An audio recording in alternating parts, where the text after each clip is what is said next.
stock portfolio. It is peachy. Some CEO gets a bad cough and the company drops 10 points. You sure want me to ride with you to pick up Gertrude? No, you have to pack for LA. Baby, I'm gone for one day.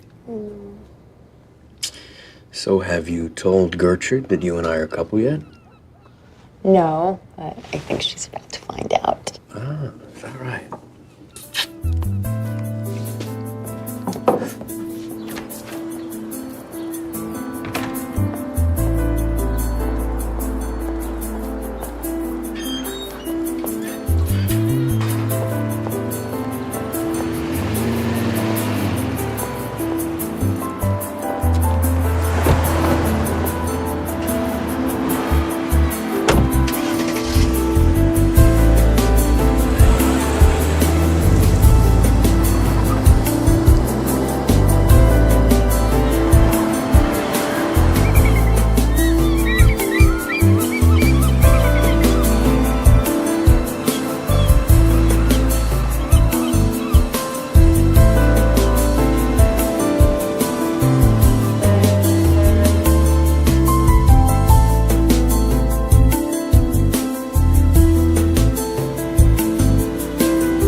I need you to get every last leaf out of there because last time you left a few, it rained, the water just seeped right back into my living room. I had a water stain down my wall. And also, I want you to be careful of my azaleas. Last week, you crushed all of them. Have to be careful, Virgil, please. Hi, sweetie. Hello, my dear. I still wish you were staying through the weekends. I can't stay the weekend. This guy doesn't listen to anything I say. He's terrible. Leave me alone, you pain in the... Ask him if he ever pays attention to what I say. You know what? I forgot. I have to stop and drop the newspaper off next door. Share the paper with your neighbor? Saves each of us $10 a month. Okay.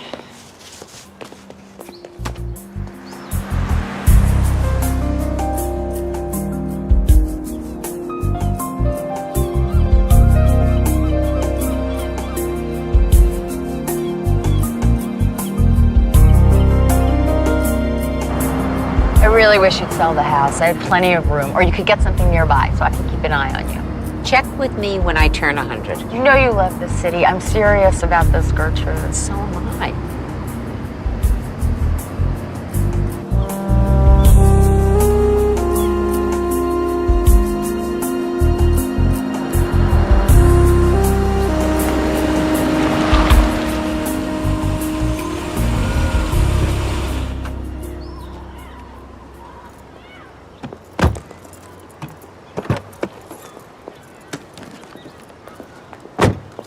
This is just lovely. You see, you just needed a little touch of a man, that's all.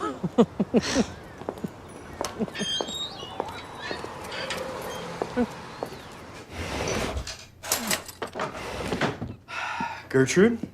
Little Jane's magic gravy? Oh, yes. So, when are you two getting married? Well, it's either that or you're grinning like that because you just won the lottery. Gertrude, you really have to stop beating around the bush. I'm just gonna fill you in. You don't need my approval to be happy. So, you have a special date in mind? We're just kind of sneaking up on it. Ooh, sounds more like a burglary than a wedding plan. Well, the gold futures are all headed in the wrong direction. So what I would like to do is I would like to liquidate, and I would like to apply all of the proceeds to the German tech fund that we spoke about. So if you could give me a confirming email that you received this, that'd be great. Thank you. There you are. Hey. Doing deals at this hour? No. Just leaving a message for my guy in Zurich. I was there half a day ahead. I don't know how you keep track of all these companies and accounts. So much for early retirement. Takes more work to keep the money than it did to earn it. Mine appears to be shrinking. I'm gonna have a look at your paperwork before I leave for LA tomorrow. So, how did we score on the Gertrude scale? She said she's never seen me so happy.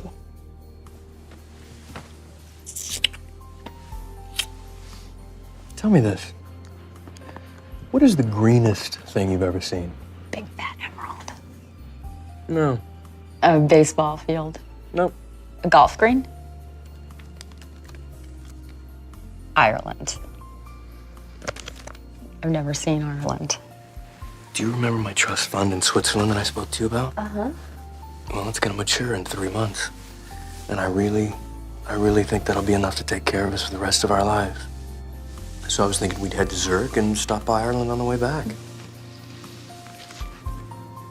Making you happy makes me very happy.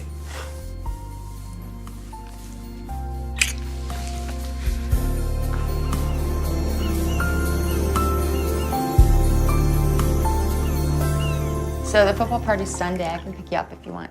And drive all the way back down to San Jose. No. You know what? I'm happy to swing by and pick you up on the way back from LA. You know, you two should spend your time planning a trip somewhere. I hear Ireland is very green this time of year. That sounds like my car. Gertrude, it's always a pleasure. Let me know if you change your mind. Thank I'm you. walking you out, sweetie.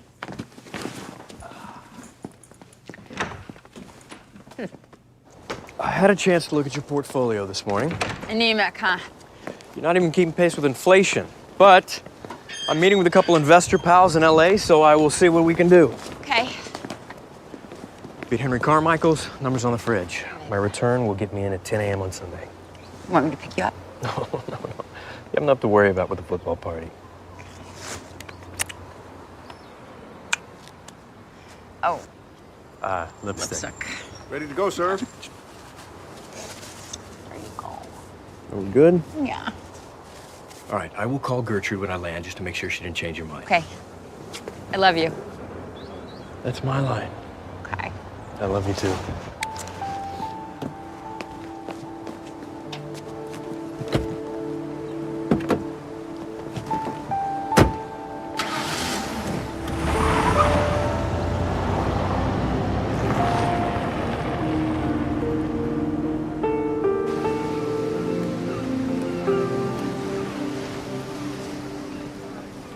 Any good? Well, about every 10th book, this author recycles her plots. Well, I'm impressed you can find 9 original ones in between. Oh, honey, I am so glad that you're having a happy life. You know, I used to worry so much about you when you were little because you fretted about everything. You worried about the dress you were going to wear and the lunchbox you were going to take. I stopped worrying like that when I married Al. He took care of everything, the money, the accounts, a car to drive. I guess I stopped thinking the world would end if I made a mistake. And when he died, it was like the roof fell in on me. How long have you and Tom known each other? Is it like 10 years? More like 20. He always had his accounts with Al, and he used to travel all over the world. He was divorced and come back with these really great stories. He saved me. I always thought I was a one-man for life kind of lady, but one night he was teaching me chess, and I just looked at him. You know what, Jane? Most women never find one good man. And you found 2. So come on. Time to take this woman home.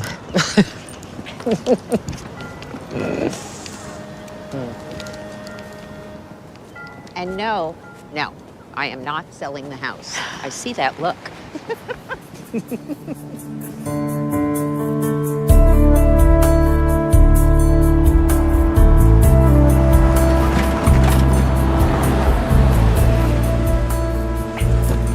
Oh, yes. Love you. I love you. Drive carefully. Okay. Hi, Gertrude. Hi. I have the newspaper Oh, for you. Rosaria, you're a doll. Thank you.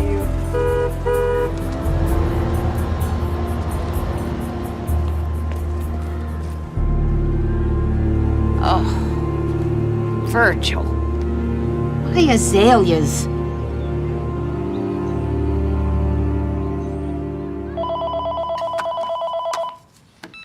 This is Henry. Hi, Henry. It's Jane Alexander. Is Tom around? It's your sweetie. Hey, baby. Excuse me a sec. Okay, baby, sorry about that. We were just grabbing a bite. How was your day? It was good. I went grocery shopping. I bought stamps. How was your day? I drove around all day long, saw some friends, got a little bit of business done, though. Speaking of which, I think we found a way to refinance the house, cut the mortgage payment by about a third. Oh, that's great. And listen, I found tickets to Europe on sale if we fly in September. I can't wait, baby. Love you. Love you too.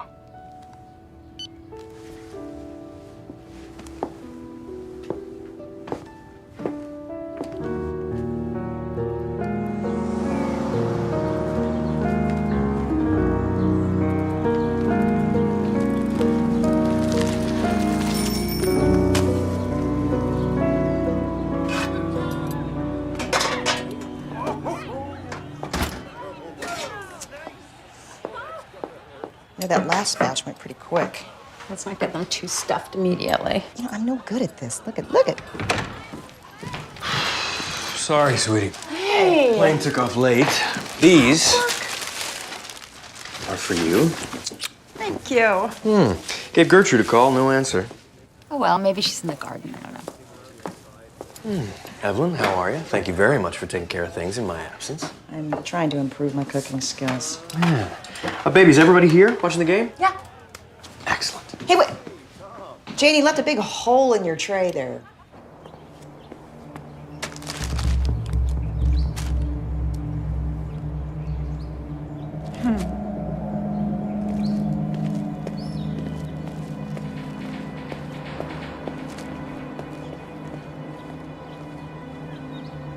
Gertrude.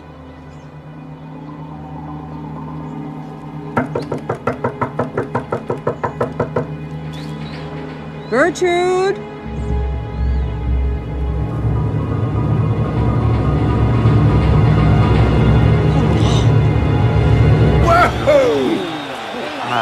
Thank you, baby. Okay. Now we're talking. Here we go. No. Yeah, this is it. Hello? Yes, this is Jane. This is what it all comes down to right here.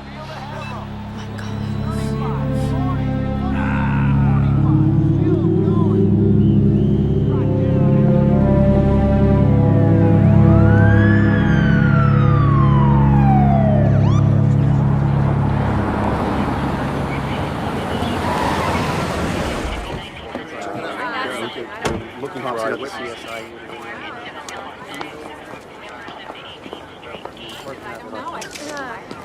Sir, can I get a comment? Okay, guys, let's take this off. Make sure you get that. I'm Detective Romer. This is Jane Alexander, Gertrude McCabe's niece. What happened? Please. She was the victim of a homicide. Homicide.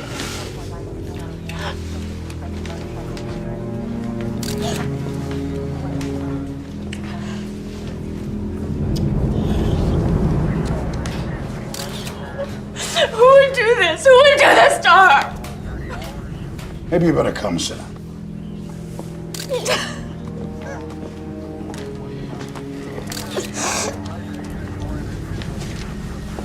We are trying to piece this together. It appears she was sitting on the couch. She was reading a book. She stopped. She had a little lunch. There's a half-eaten sandwich on the coffee table, and the book is opened up on the couch. The best we can figure, between 12 and 2 on Saturday, somebody obviously came to the front door. There was no sign of forced entry. Blunt force trauma to the back of her head, and as you saw, there was stab wounds. It was quite a few. God. Is it likely that she would have opened the door to a stranger? No, never. She would have given him anything he wanted. He didn't have to kill her. Gertrude raised Jane. As a matter of fact, the majority of her life she referred to her as Mom. Well, does she have any enemies? Does she have any disputes? No. But there was 2 handymen. I don't know. She fired. Honey, I'm gonna run to the restroom. It was a long drive. Hey, Detective, they just called. I gotta go shoot a car accident blocking the freeway. I'll be back later. Okay. Ms. Alexander, are you up for a walkthrough? Please.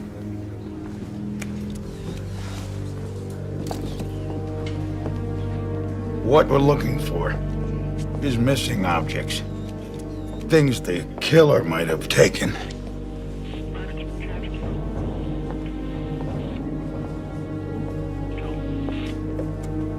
Where's her checkbook? There's supposed to be a checkbook. She always paid with checks. We haven't found a checkbook.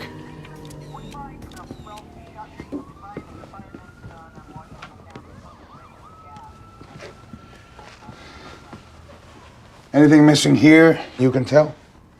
I don't know. Your aunt, was she getting a little forgetful? Confused, maybe? No, she was forgetting little things. We found almost $200 in this bag. Emergency money. This is not right. Somebody stuffed this in here. Gertrude was meticulous about her things. This looks to me like a robbery gone sour. Who would do this? Who would do this to a harmless old woman? I've been asking myself that same question since I was a rookie. Can you tell me where you two both were on Saturday afternoon? Yeah, Jane was in San Francisco shopping for a party. I was in LA on business. I'm happy to give you the ticket information, phone number where I stayed, etc. Thank you. We need to clear everyone so I can focus on the perpetrator. Detective, if there's nothing else, I'm gonna get her home. Good, good. Now, if there is anything at all that you can think of that would help. Will do. Thank you.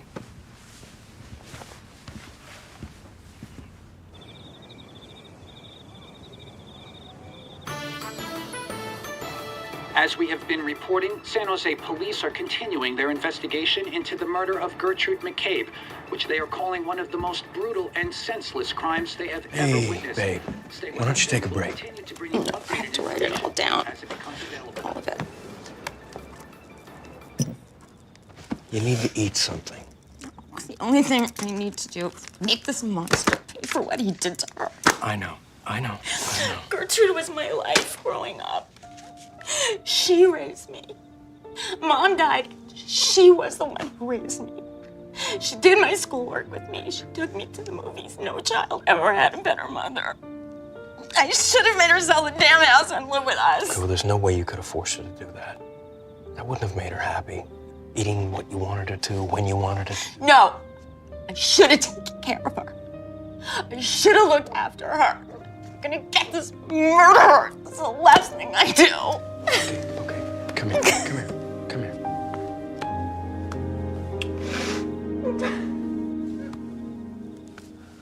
I want to know why I'm here. Can you tell me why I'm here? I patched a leak in the roof. I cleaned some leaves out of the gutter. She paid me. I left, and that's all. Sit down.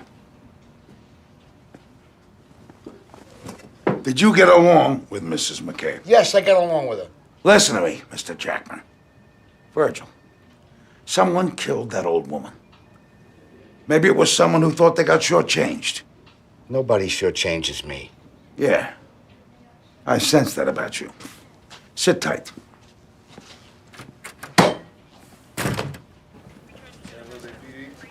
Mrs. Jackman, your husband is in a holding cell downstairs.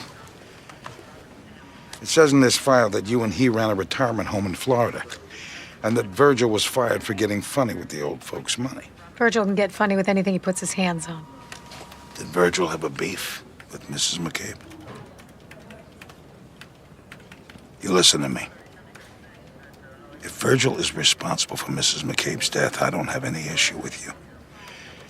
But if you cover up for him, you are going down too. He worked extra for that old lady. Then she wouldn't pay him. Said he messed up some of her flowers. He's got a mean streak, Virgil.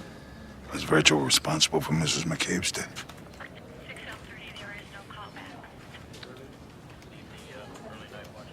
Okay, then let's do it that way, all right? Jane, Please tell me you have good news. take a look at this. You recognize it? Yeah. This was a plate Gertrude's brother gave her when she graduated. What are the chances that she would have given it to a worker in lieu of payment? No, not in this lifetime. Okay, come with me.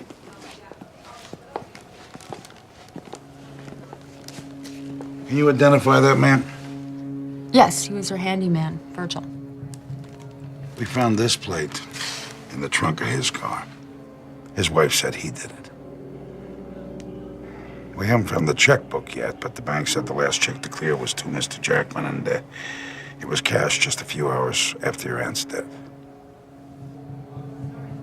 So that's it. It's over. That's it. We're gonna ask the DA to indict. We cleared the crime scene, so if you wanna get your aunt's possessions, you go right ahead.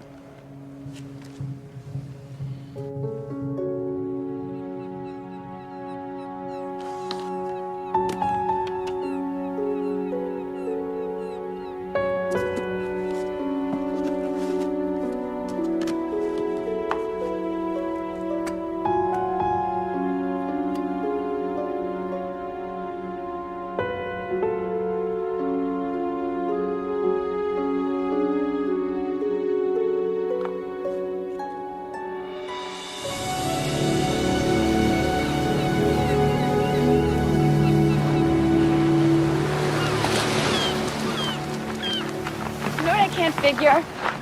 Why would Virgil take Gertrude's checkbook? It just doesn't make any sense.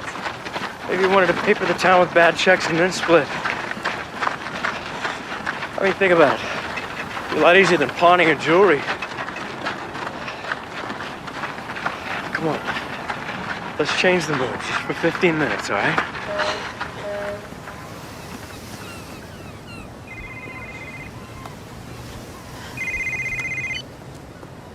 Hello? Jane, Detective Romer here. Is there an update? I haven't heard anything. Well, there's been a development. It seems that Virgil Jackman was in Monterey doing landscaping at the time of the murder. The homeowner alibied him. Why would his wife say he did it? She was lying. She's done it before just to get even with him for hitting her. So the only thing we can charge Virgil Jackman with is stealing the silver plate. Okay, so what's next? Jane, we've cleared everyone who's ever worked for your aunt. Delivery men, former handymen. We're at a dead end. I'm sorry, Jane. So they cleared Virgil. Yeah.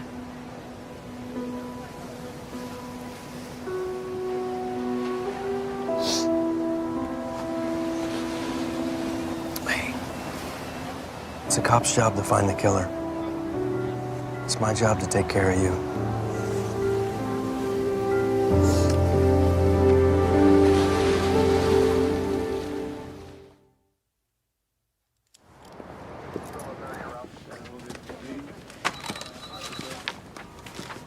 Detective Romer. Jack Morris. My replacement. Welcome to Homicide, Detective Morris. Oh, you got a chance to look at the McCabe files. Everything in the file. You read everything in the file. Well, good luck with it. I've seen some dead ends in my day, but this one takes the cake. You want Jane Alexander's bank statements and phone records. You don't buy the robbery theory? You do know we cleared Jane and her boyfriend months ago. She was in San Francisco, he was in Los Angeles. They talked on the phone that night. Read that. They got a theory? Yeah. I heard you don't talk much.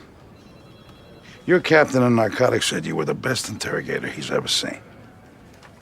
How does that work if you don't talk? Me talking ain't the point.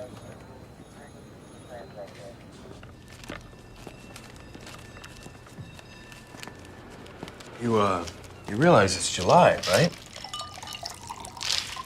Probably start wrapping these Christmas presents after Labor Day, and well, you can still make it.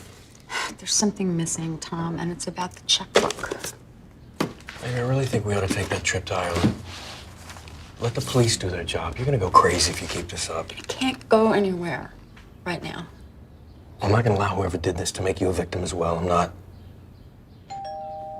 I'll get it. Hi, Detective Morris, San Jose PD. Can I come in, please? Yeah, of course. This way. Jane Alexander, Detective Morris, San Jose Police Department. Hi. Jane, Jack. Hi. So what happened to Detective Romer? He took a job in private security. I'm the new guy. I just transferred in from narcotics. Oh, so it's your first homicide. They always give the new guy a cold case. Cold case. Okay, that's encouraging. Detective, can I offer you a glass of lemonade? Yes, thank you. Kind of ran into a dead end on the robbery angle. Well, yeah, of course you did. It's what robber's gonna throw her stuff around and leave behind her cash. Jane's been reading a lot of Gertrude's old mysteries. Oh, that's really good. That's tangy. So, do you have any leads, Detective? I'm gonna look a little closer to home. Friends, acquaintances, family members. I'm her only family member, and her friends are older than the automobile. You don't have any financial dealings that Mrs. McCabe would have had? Loans, private party purchases? I borrowed $25,000 from her for house repairs, and when I tried to pay it back, she just tore up the check.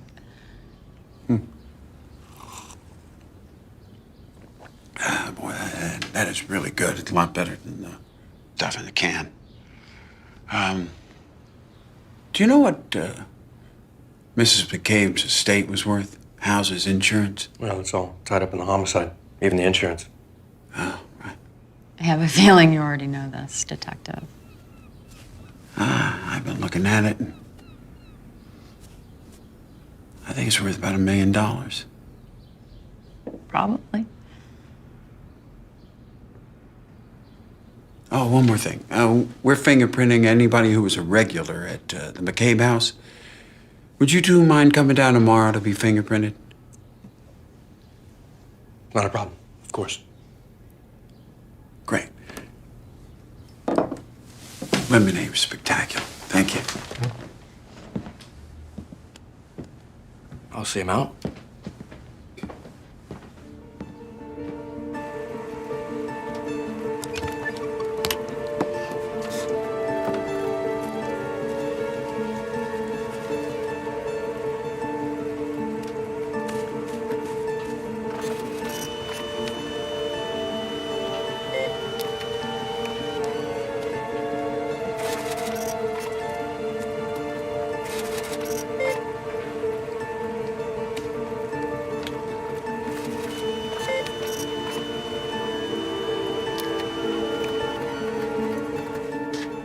You know the killer wore latex gloves.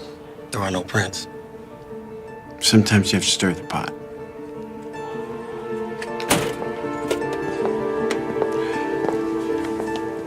I want to thank you both for coming down. Of course. I just got this file from the FBI Behavioral Science Unit. They profile crimes, difficult ones, without that many clues. Okay. I shouldn't be doing this, but I would like to share some of this with you. Mind sitting down? Sure. No.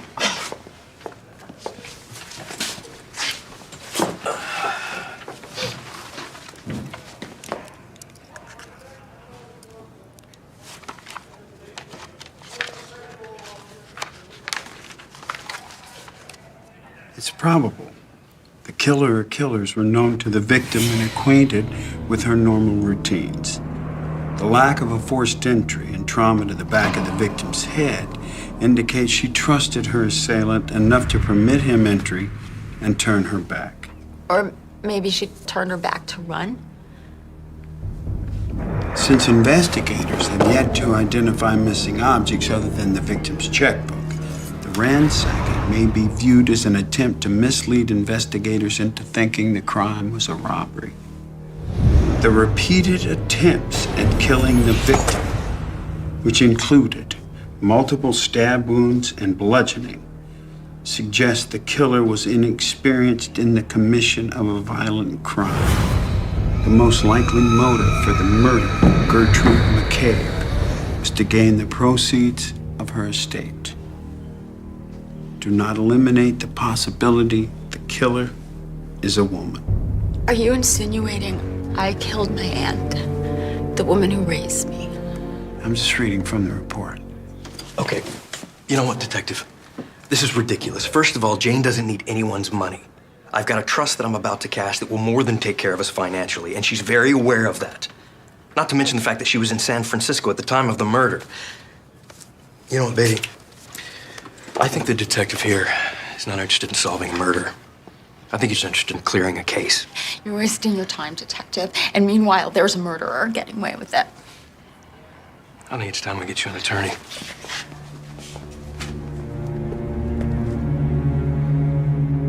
All right, well, let's make sure that happens ASAP. Okay, bye-bye.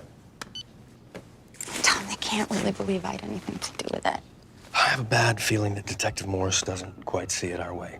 They can't arrest me for something I didn't do. It's crazy. I think they're giving a lot of credibility to that FBI report. You know, they said she was killed for the proceeds of her estate. Do not rule out the prospect that the perpetrator might be a woman. I'm scared. Baby, look, I'm gonna go to Switzerland. I'm gonna take care of business, and I'm gonna come back, and we're gonna figure this out. I just need you to be strong right now.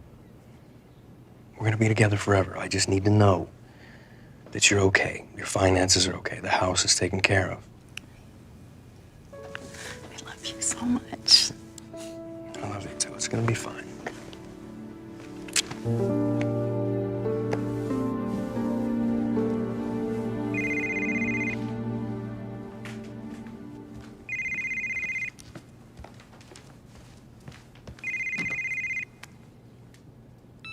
Hello? Jane, Jack Morris. Not calling too late, am I? No, it's okay. I was wondering if you could do me another favor. Could you and Tom come back down to San Jose? Tom just left for Switzerland. Why? What do you want? Need you to take a polygraph. You want me to take a lie detector test? I just need to clear everyone I can. I'm trying to refocus the case. This is insane. Come down tomorrow. Get a good night's sleep. Yeah, I'm sure I will.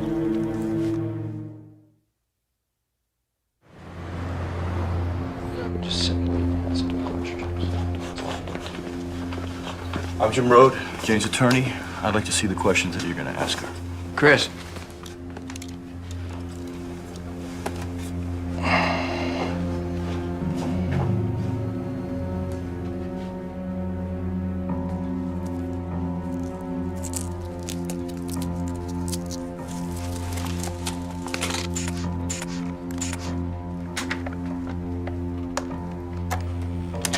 Is your name Jean Alexander? Yes. Do you live in Pacific Heights? Yes. Did you enter the home of Gertrude McCabe on October 6th of last year? No. Did you learn of the death of Gertrude McCabe by phone call? Did you learn of the death of Gertrude McCabe by phone call? Yes. Did you plan the murder of Gertrude McCabe with anyone prior to her death? No. Did you take the checkbook from Gertrude McCabe's home? No. Did you assist anyone in planning the murder of Gertrude McCabe? No. Were you present at the home of Gertrude McCabe at the time of her death? No. Did you murder Gertrude McCabe? No.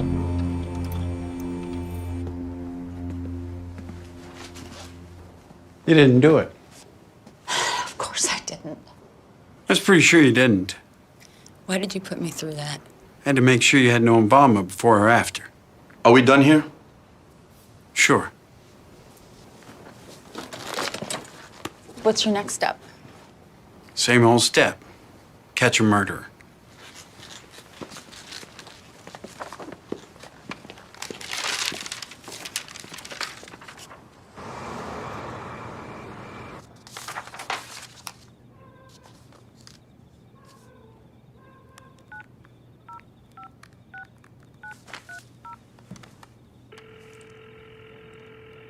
Hello? Hi, Joel? It's Jane Alexander up in San Francisco. Yeah. What can I do for you? I'm just wondering if maybe you heard from Tom lately? He's in Switzerland, but has he called you at all? No, not in a while. Not since he left.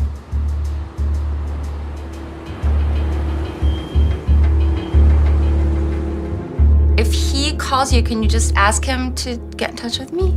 Sure, no problem. Take care. Thank you.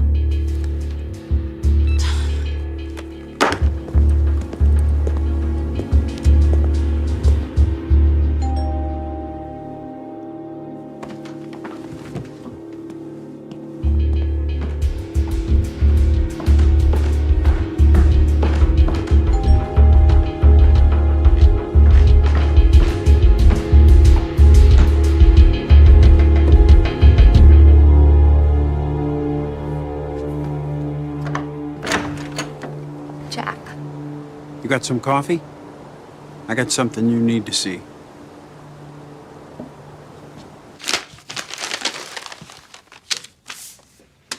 Look at that. It's a car rental receipt with your name on it. Yesterday, I flew to Los Angeles. I rented that car, and I drove from the airport to San Jose. I marked the mileage at the bottom. 672 miles. Now,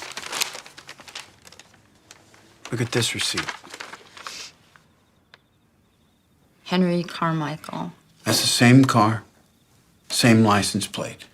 Rented the day that your aunt was murdered. Look at the mileage. You're telling me Henry Carmichael killed my aunt? No. Henry Carmichael rented the car, but he never left Los Angeles. I checked. I don't understand. Henry Carmichael gave the car that he rented to someone who didn't want his name on the rental car receipt. Tom O'Donnell drove to San Jose.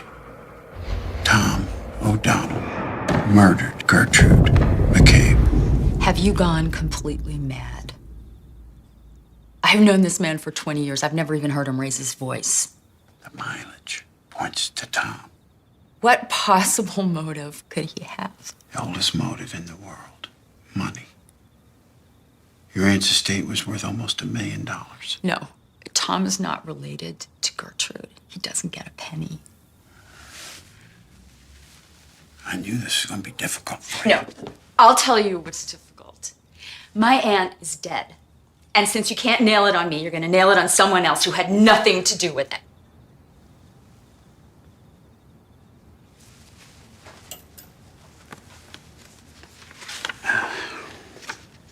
Something else I want you to look at. This is a picture of a tissue that was found in your aunt's house. Didn't match anything she had. It's also a lipstick smudge. And we checked around, and it didn't match anything that she owned. And you just think about this. Check it out. Where did they find it? They found it stuffed down her throat in a crude attempt to keep her silent. Good night, Detective.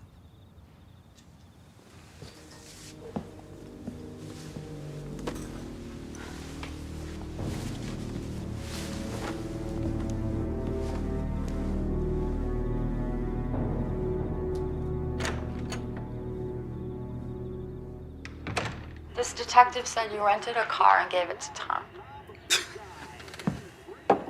I put the rental car on my credit card because I owed Tom money. You know, he spent all day going to banks trying to refinance your house for you. I can't believe this, Jane. I'm sorry, Jane, you don't have enough to cover it. How can my balance be this low? I'm never overdrawn. I've been in this bank forever. You weren't aware that Tom transferred out a large sum before he left? He was just managing some stocks. Well, he transferred the money somewhere. What about the line of credit on my home? Looks like you're maxed out, plus you have a balloon payment due. Sorry.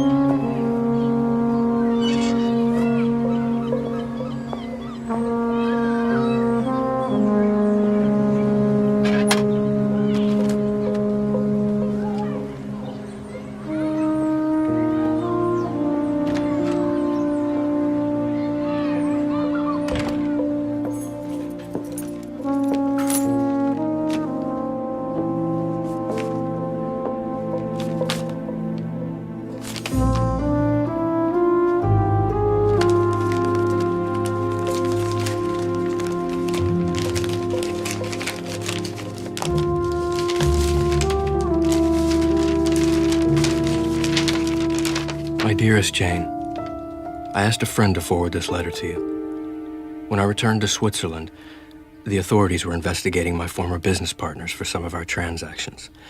It's a mess. My partners tried to blame me. There have been threats, and I fear it could be dangerous for anyone I'm close to. It pains me more than you will ever know. But you must not try to contact me until this mess is cleared up. I only want what's best for you, and I miss you more than you could imagine. I will never forget our magnificent years together. All my love, Tom.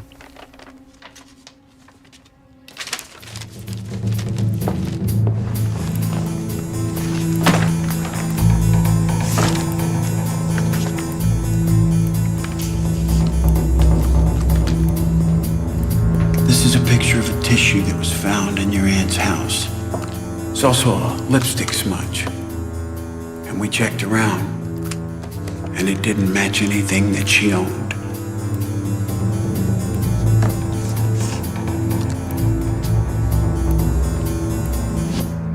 They found it stuffed down her throat in a crude attempt to keep her silent.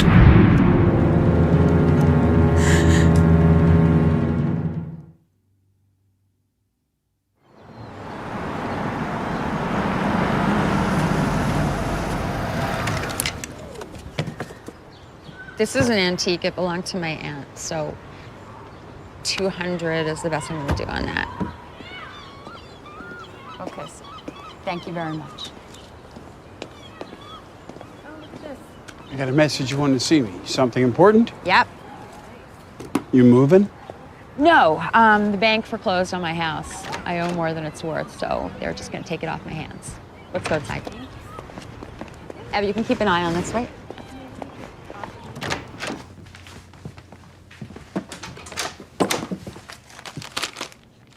This is the lipstick.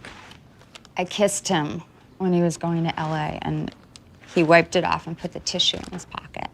This is the exact tube. It's very clever, giving me the photo. Some people you push, some people come by their own design. I got this from Tom on Christmas Eve. He says he's in Europe. He's still in the country, isn't he? I checked every airline and cruise ship from Canada to Mexico. And unless he swam, he's in the U.S. somewhere. I feel like the world's biggest idiot. You said it yourself, Jane. He never gave you any reason to mistrust him. And that trust has taken everything from me. Even with this, I have no evidence. There is one thing that I can do. You fill out a complaint for him taking your money, and I will put it out on the wire. And when we find him, I will interrogate this guy for murder. This guy's dangerous, Jane. There's no telling what he's gonna do when he finds out we're on his trail. Okay, you arrest Tom O'Donnell. I can take care of myself.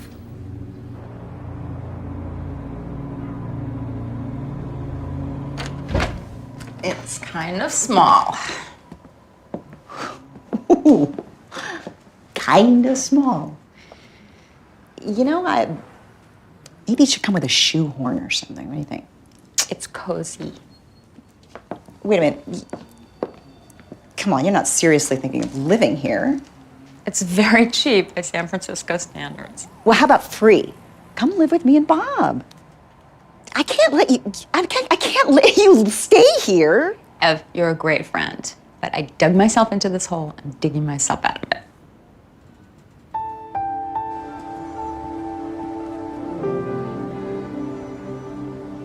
Honestly, when I spoke to the agency, I was a little concerned. Why? Well, the job recruiter said you hadn't worked in, what is it? It's a little while. Oh. I worked on Wall Street.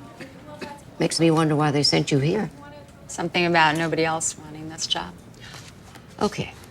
Do you mind if I ask you why you requested the night shift? During the day, I'm tracking a killer.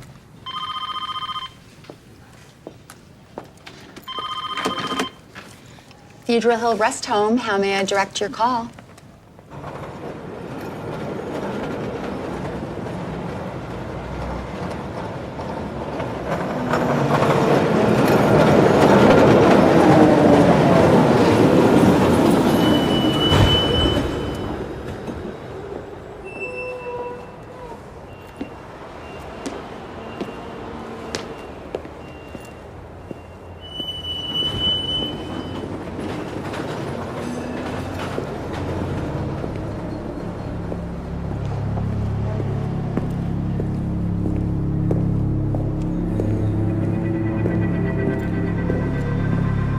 This guy's dangerous, Jane.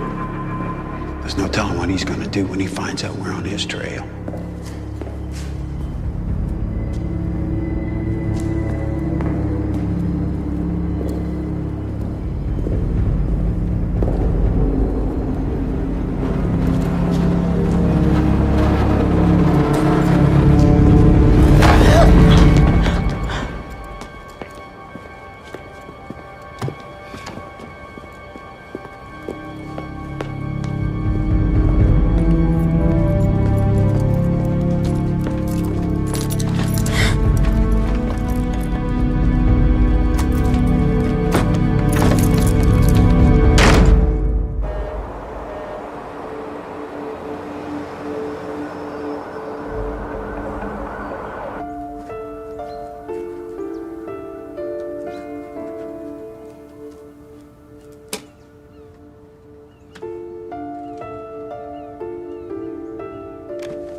Hello? Jane, Jack Morris. Have you been getting my letters? You mean roses are red and violets are blue? Tom O'Donnell is laughing at you? We got a whole pile of them.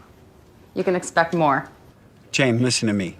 If Tom is in touch with his friends and he finds out you're trying to track him down, that increases the chances of him coming after you. Okay, let's look at it this way. If Tom O'Donnell kills me, he'll be easier to catch. You can expect more letters.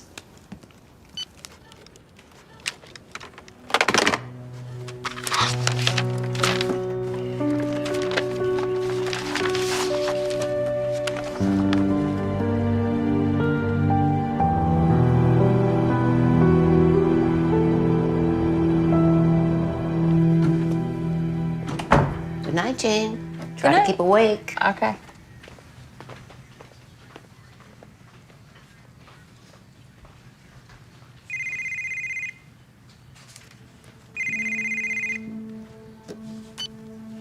Hello? Hello?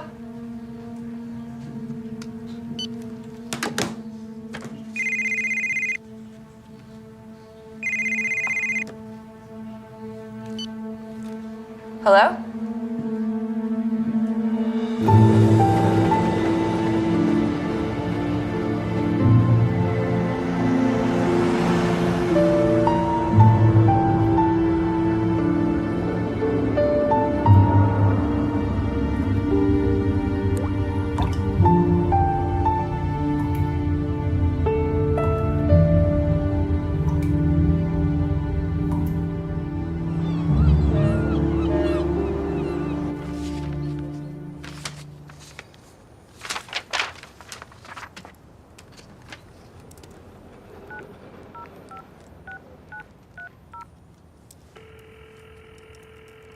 Hello? Is this Shelley Markham? This is Jane Alexander. Oh, hey. Joel told me you called a while back. How you doing? Did the cops ever find that guy who killed your aunt? No. They didn't. I'm just wondering if you've heard from Tom. Not in a while. Do you remember when you saw him last? He did mention that he might swing by Las Vegas and see you and Joel on his way to Europe. Yeah, he stayed with us on his way to Sweden or something. Switzerland. You saw him on his way to Switzerland. Yeah. Hey, I gotta get to work. You take care, okay? Okay.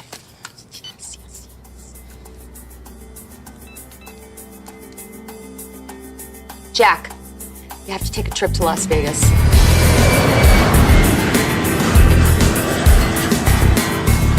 bad place to hide, Vegas. Blend in with all those tourists.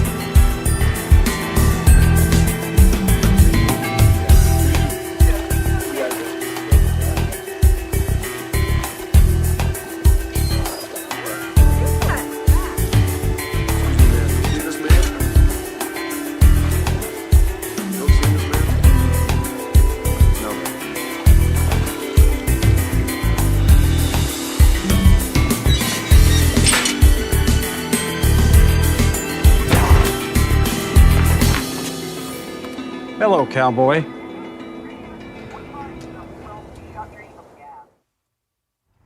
You've been bad, Tom, stealing Jane's money. I didn't steal anything. Then there's the other matter. You know, Gertrude McCabe. And you wonder why I left. Is there anyone competent there where you work? Anyone at all, Detective? I found the car your buddy Henry rented for you. The one with all those miles. If you can explain that, this'll all go away, Tom. If I was fleeing a murder charge, why would I move to Vegas where anyone with a brain could find me? Besides, if you had me on murder charges, you wouldn't be arresting me for fraud. That's for sure. What do you mean you won't extradite him? He murdered an old woman. First of all, you don't have sufficient evidence. The issue isn't murder right now, it's fraud for stealing your money. I mean, on the surface, a jury could see this as a financial dispute. No, I want this guy for the murder of Gertrude McCabe. You don't extradite him, we'll lose him forever. God help you if you let that happen. Extradition proceedings aren't cheap. You're kidding, right?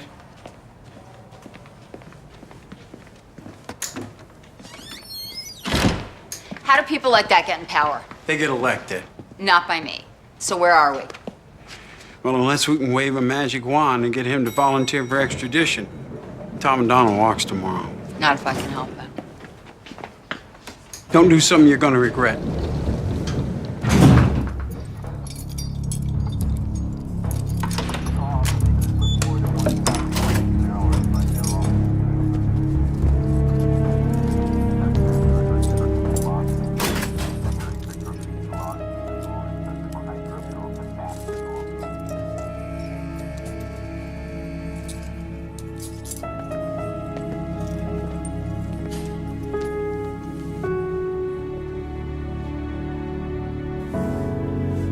Are you okay?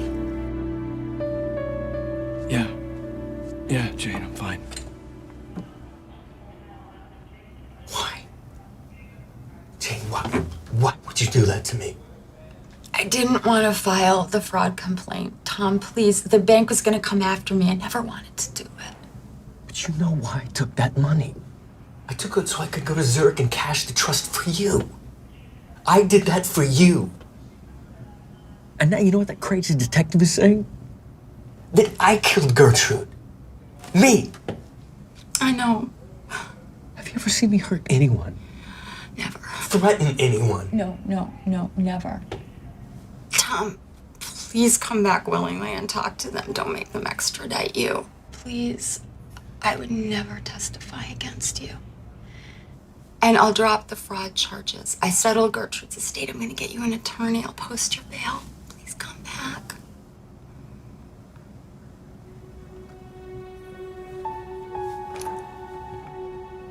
I love you, baby. I miss you so much. You've reached Detective Morris. Please leave a message. Jack, I waved the magic wand. Tom O'Donnell just agreed to voluntary extradition.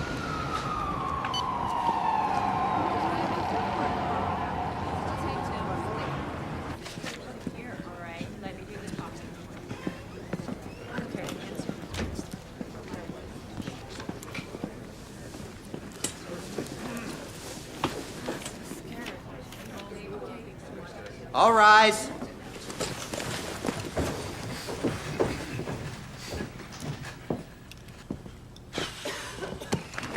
Please be seated. Thomas O'Donnell, you pled guilty to one count of fraud for the theft of monies from Jane Alexander. Do you have anything to say before sentencing? Yes, Your Honor. I'm innocent. Jane Alexander actually requested that I invest a sum of money for her, which I did. It wasn't until I paid myself a fee that she filed fraud charges against me. I pled guilty under duress because of false information provided by Miss Alexander, which is also the reason I returned here voluntarily. Wrong speech, Mr. O'Donnell. What I was looking for was, I'm sorry I stole her money and ruined her life. Perhaps 4 years in the state penitentiary will give you some time to mull it over. Bailiff, remand him to custody. Counselor, would you approach the bench, please?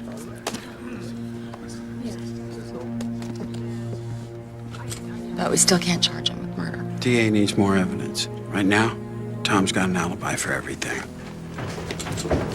Jack, I'm gonna get justice for Gertrude if it kills me.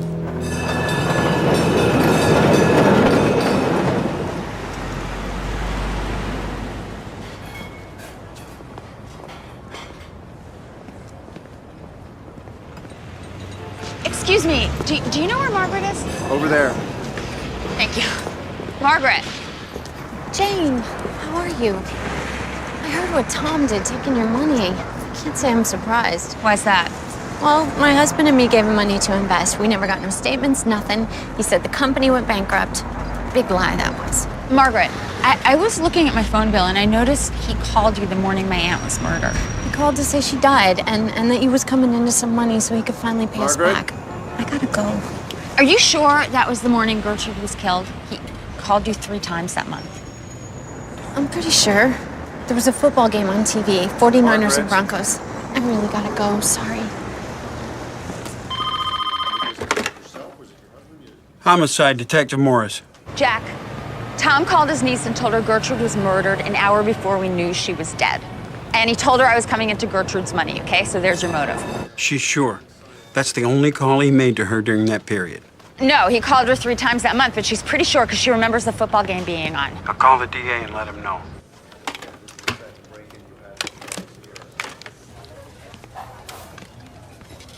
Mr. MacArthur, I'm Jane Alexander, remember?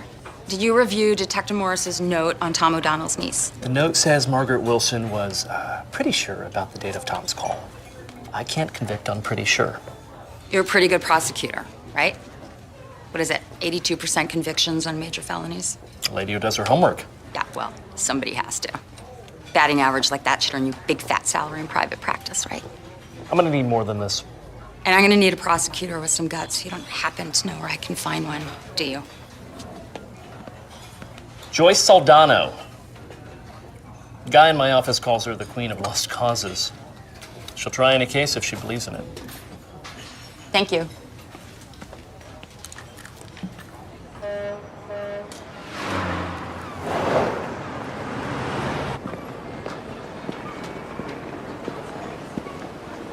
I'll call you back.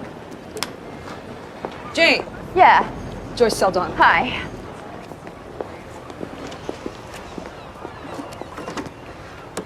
Do you mind if we get straight to the point? Please. Frankly, this case stinks. There's no physical evidence. Not a strand of hair, a fingerprint, nothing. No murder weapon, no witnesses. Cases based on circumstantial evidence get won all the time, and every bit of this points to Tom O'Donnell. Then there's the motive. I searched every murder conviction in this county, going back 30 years. There's not one case of a suspect murdering someone so that someone else could collect the victim's estate. Unless they're in it together. We're just off to a rousing start. Tom's friend Henry still claims that Tom went to Vegas and was back in the afternoon. Too early to have driven to San Jose and back. Personally, Miss Saldano, I would charge Henry with perjury and accessory to murder. That's exactly what I intend to do. I thought you said you weren't going to take the case. I said the case stinks. I didn't say I wasn't going to take it. Why don't you sit down and have some dinner? I have a few questions to ask you. Please, sit down.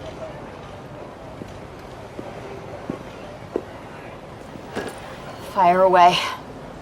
Jane, if we fail, Tom O'Donnell is a free man. But he isn't free yet. No. No, no. Don't tell me. model prisoner. First offense, gets out this week.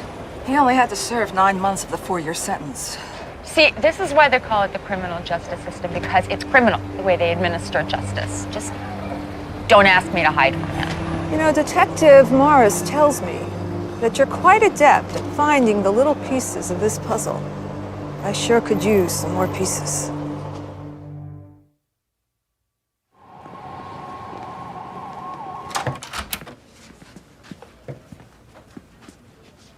I just don't understand the purpose of this. I got Tom to agree to one more interview. Told him if he checks out, that he never has to talk to me again. But you're lying, right? Me? Lie to a murderer and his attorney?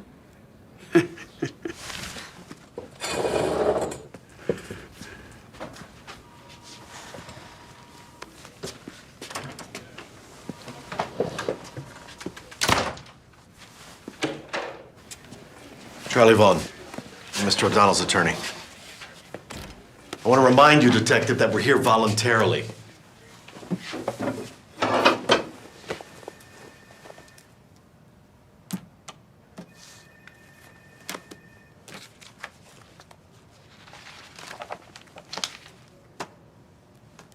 Anything I can help you with here? I'd like to clear up this Gertrude McCabe stuff. Not as much as I would. It says, here, you drove to Vegas, correct? I drove to Las Vegas. I drove up and down the Vegas Strip. I was waiting for a woman to get off work. For personal reasons, Detective. I can't find her name. You're gaming us, Detective. Mr. O'Donnell has refused to supply her name. The lady was married. The hotel where this rendezvous took place. You remember every hotel you've ever been in? Every restaurant? And yes, I did. I paid cash. I didn't want to hurt Jane if she stumbled across a credit card statement. Was it a big hotel, a little hotel? I was meeting a woman in a hotel room, Detective. I was more interested in her than the decor. I would appreciate it, Detective, if Jane Alexander didn't find out about any of this. Despite making my life miserable, I actually care about her. I'll just keep that between the two of us. This is a rental receipt. It's the car Henry rented and you drove. Okay. It amazes me that the mileage is exactly the distance between the Los Angeles airport and Gertrude McCabe's house and back. I was in Las Vegas, Detective. The round trip to Las Vegas is 220 miles closer than San Jose. You would have had to have driven up and down the Strip 84 times to make up the difference. I got lost driving back to LA. I was tired. I was actually falling asleep at the wheel, and I accidentally pulled down a country road. I found a bird town named Atola or Atoya, something like that. That totally explains it. I wish you'd have said that before. How far up the road is this little town? Atola? Atolia. How do you spell that? Look it up, Detective. Unless you're planning on rearresting my client, he walks in 2 hours. Let's go. Yep.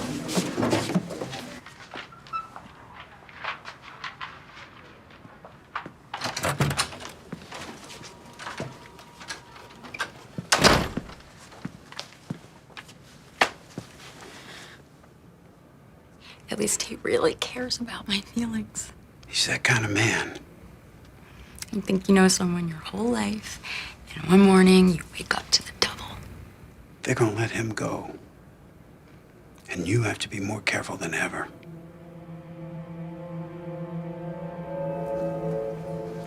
It's Atola. Atola.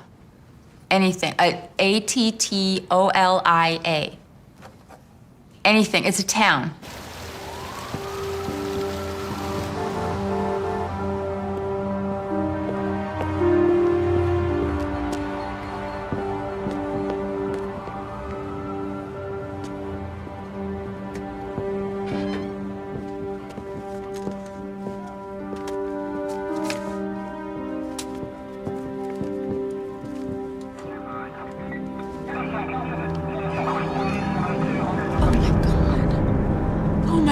Oh my God, what happened? Someone broke in. One of your neighbors heard noises, called 911.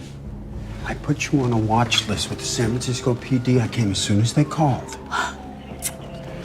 Is it Tom? No, it's not Tom. I called his parole officer in San Diego. He's right where he should be. This is a random event. What am I supposed to do? What am I supposed to do now? What am I supposed to do? Jane, you called me with some information. Yeah, the town, Atola.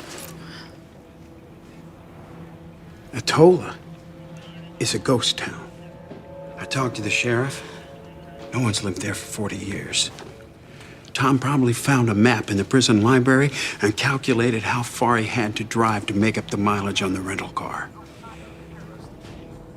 I guess if you lie enough, then sooner or later, one of those lies is gonna catch up with you. I've already got Joyce issuing an arrest warrant.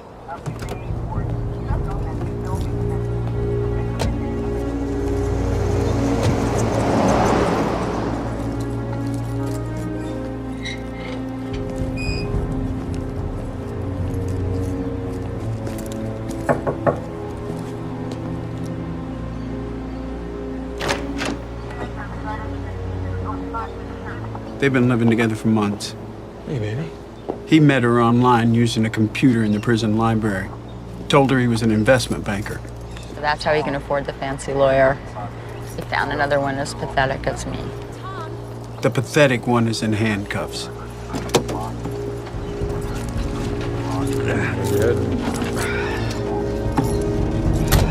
Your Honor, just how many continuances is Mr. O'Donnell going to receive? This is the 5th one. This is a murder case, Your Honor. The defense needs time to prepare. Mr. O'Donnell is stalling.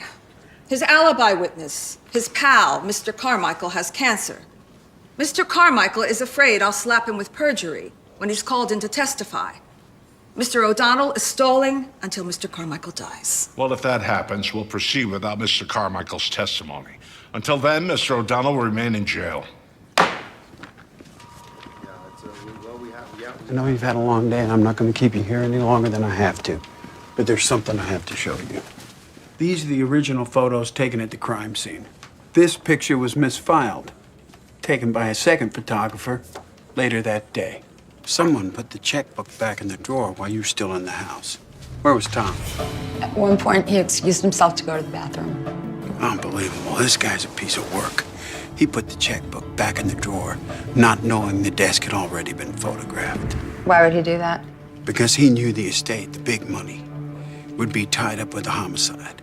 He wanted to know how much cash Gertrude had on hand. He was desperate for money. That's why he killed her. Hang on.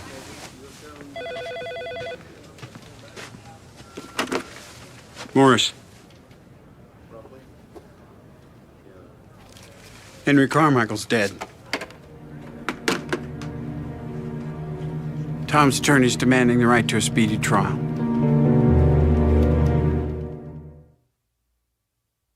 Jane, can I speak with you, please? I'm concerned about your testifying. Tom's attorney has asked to see everything you've touched, every witness that you spoke to, and every letter you sent to the cops. He's coming after you, Jane. I can handle it. Look, what you did was miraculous. But it's my case now. Just facts, ma'am. Circumstantial evidence is like playing chess with just the pawns. If your anger takes over, the defense will eat you alive. This is one of the most heinous crimes ever.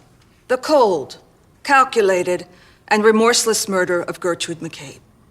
The defendant, Tom O'Donnell, bludgeoned her, stabbed her repeatedly, and when she wouldn't die, he strangled her. All so that the victim's niece, Jane Alexander, who had no knowledge of any of this, could inherit the estate and Mr. O'Donnell could enjoy the proceeds.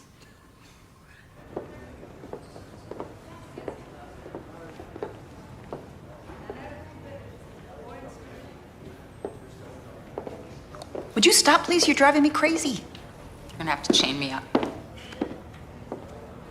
You want to explain to me why they don't want you sitting in on the opening arguments? Because they don't want any witnesses to be influenced by someone else's statements. You know, maybe you should consider a career in criminal justice. It's really scary, but you're getting good at this stuff. Maybe I should consider a career on a bomb squad, which would be saner than this. No thanks. The defendant was clever enough to dispose of the murder weapon and wear latex gloves. That alone proves premeditation. He plotted an elaborate alibi, which he later changed repeatedly when being interviewed by detectives.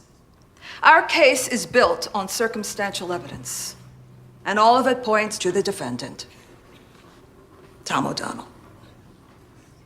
Tom said Gertrude had been murdered and Jane was going to inherit her money. Then he was going to pay us back the money that we gave him to invest. Marked Exhibit 3. Let the record show that Tom O'Donnell made that call to San Francisco to his niece 2 hours before the body was found.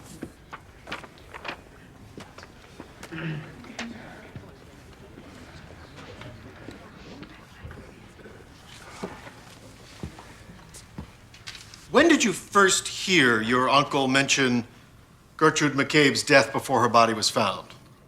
Jane told me. Jane Alexander. So you didn't report it to the police? No.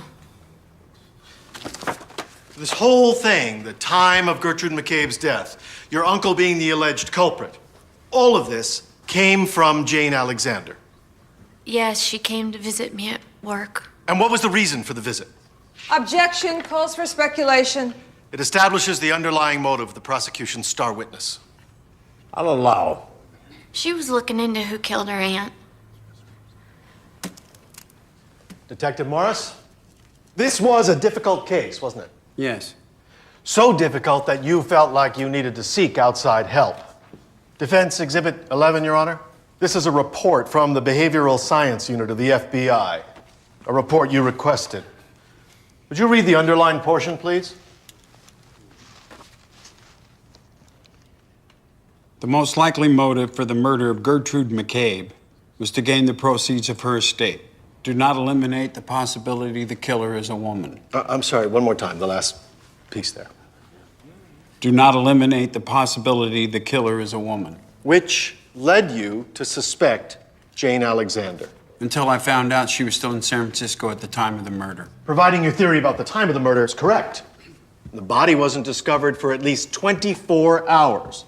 Isn't that right? Right. And yet you continued to question her several times. Who gained financially from Ms. McCabe's death? No one yet. But that's only because the insurance company refused to pay, while Mrs. McCabe's house deteriorated because the estate was in probate. Now, how much was the estate worth at the time of her death? Estimate around $1 million. And Jane Alexander was the sole beneficiary? Yes. 1 million reasons to suspect the woman who is now your star witness.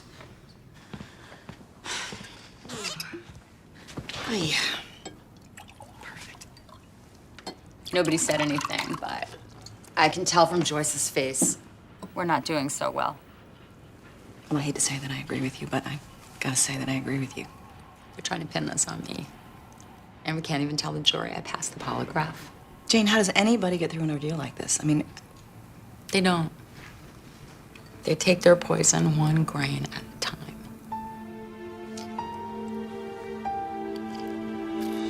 We're awaiting the arrival of star witness Jane Alexander to take the stand. The defense has portrayed the victim's niece as a woman who tampered with witnesses, a woman bent on revenge. Witnesses have testified that you made phone calls, tracked witnesses, collected evidence. What exactly is your training in criminal procedure? I read a lot of books. Sort of a self-taught Sherlock Holmes. Objection. The jury can draw their own conclusions. Sustained. You were obsessed with this case. I was determined to get justice for a woman who never hurt anyone.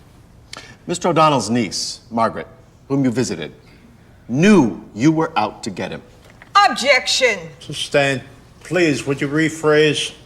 Did Mr. O'Donnell's niece know that you were out to prove that Mr. O'Donnell was guilty of this crime? No. No. When I spoke with Margaret, I had no idea he'd mentioned the murder several hours before the body was found. You were angry with Mr. O'Donnell for losing your money in investments. No.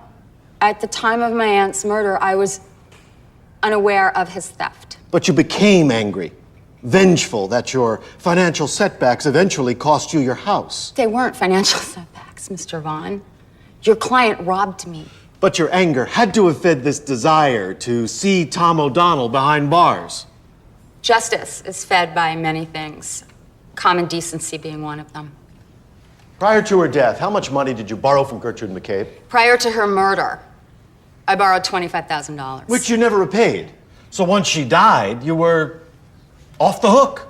You know, I tried repeatedly to repay her, but she wouldn't take it, so there's no hook, right? And I was never on one. You were desperate for money. After Tom O'Donnell stole my money, I had to take care of myself, as any sane person would do. Motion to strike is non-responsive, Your Honor. You asked about a financial state of mind. Overruled. We continue. So you were not motivated in any way by anger or revenge? Anger will kill you. And revenge isn't justice. Your Honor, the defense has exhausted this line of questioning, not to mention the entire courtroom. We'll take a noon recess. When we return, Mr. Vaughn, you'll move on. Hello. Yeah, this is Morris. Yes, sir, I'm the detective on the McCabe case. I'm at the courthouse, room 103. Can you get that to me? I'll be here. It pains me to say it, but his lawyer is really good. Well, they should be for what Tom's new sweetie's probably paying him. You're doing great up there, Jane. Just stay vigilant. Keep your answers focused. He's trying to wear you down and trip you up. Just answer the questions. Don't offer anything he doesn't ask you. Remember, focus. I need to see you. You guys, why don't you just go sit down? What's up? This might help. Good. Because if the defense keeps attacking like they are, I don't know what's gonna happen.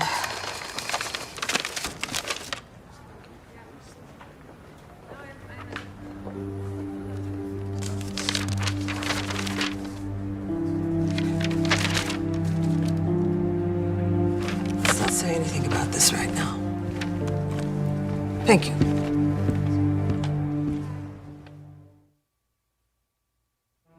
Ms. Alexander, the police originally suspected you of committing this crime, didn't they? Yes, they did, until the evidence pointed to Tom O'Donnell. Would you please read the underlined portion of the FBI profile?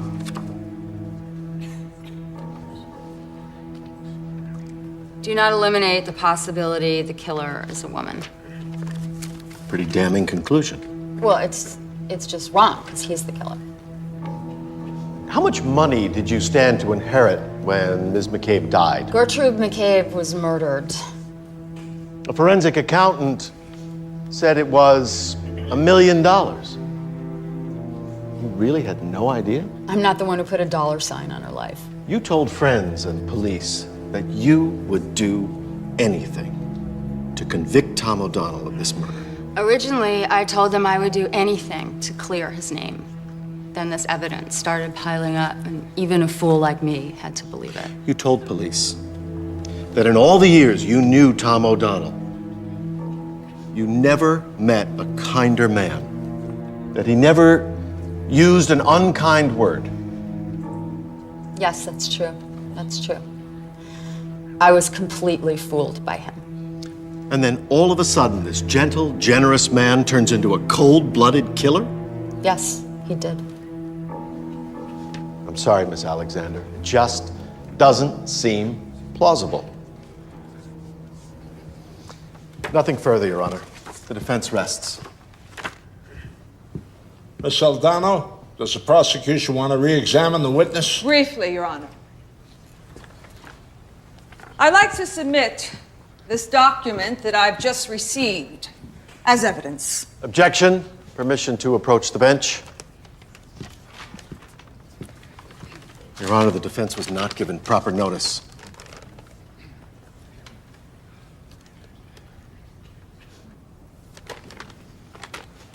Overruled. I'll allow. Thank you, Your Honor. Miss Alexander, this document was just given to me by Detective Morris a few minutes ago. Could you tell the jury, please, what is the document? It's a life insurance policy. And who is the insured? I am. And what is the amount? $1.5 million. Did you take out that policy? No, I didn't. And is that your signature? No, it looks a little like it, but I've never seen this before. Could you please tell the court whose name is there as the beneficiary?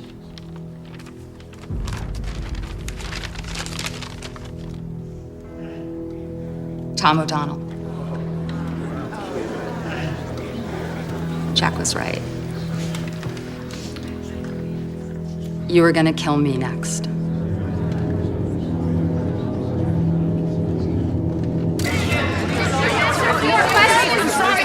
Miss Alexander, please.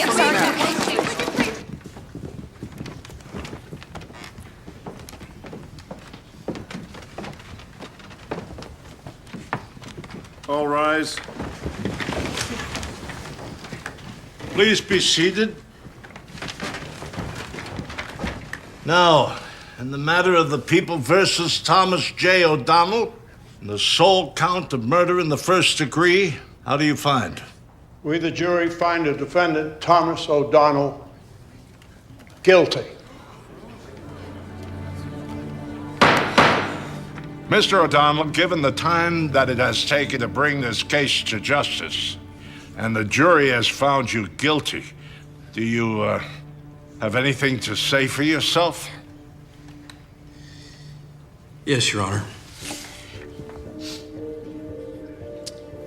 The FBI report said the crime was committed by someone timid, someone inexperienced.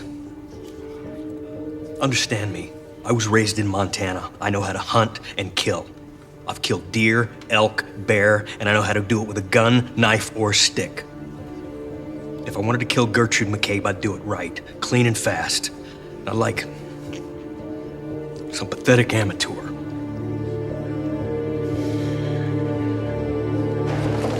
Miss Alexander, I'm juror number 4, and I just want to tell you that I prayed every night for you to survive on that witness stand. I am so happy for you. Thank you. Need a police escort? Okay, where'd you find the policy? Had a phone call from a guy named Daniel Niles, insurance broker. He sold a policy to Tom O'Donnell for $1.5 million with your name on it. He was watching the case, put 2 and 2 together. Me? I answered the phone. No, you saved me. No, you saved yourself. But then again, that's why I make the big bucks. Miss Alexander, are you happy with the verdict? Justice was served. Nothing's gonna bring back my aunt. The defense portrayed you as a spurned woman bent on revenge. How would you describe yourself? Moral. You borrow $50, you pay it back. You kill someone, you go to jail. Thank you. Miss Alexander.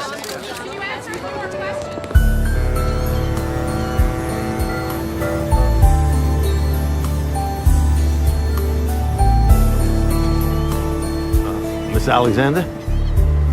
Yes. Lyle Sanders. Hi. Thanks for taking this meeting with me. I read about what you did, getting justice for your aunt. I only hope if I was murdered, someone would do the same for me. So tell me about your sister. Well, her husband shot her in the kitchen of the house. He claimed that the gun went off accidentally, and the police closed the case in 4 days. They ruled it was an accident. What they didn't know was that she inherited a large sum of money from our parents and was scared to death of her husband. How long ago did this happen? It was 12 years ago. Here's the police file.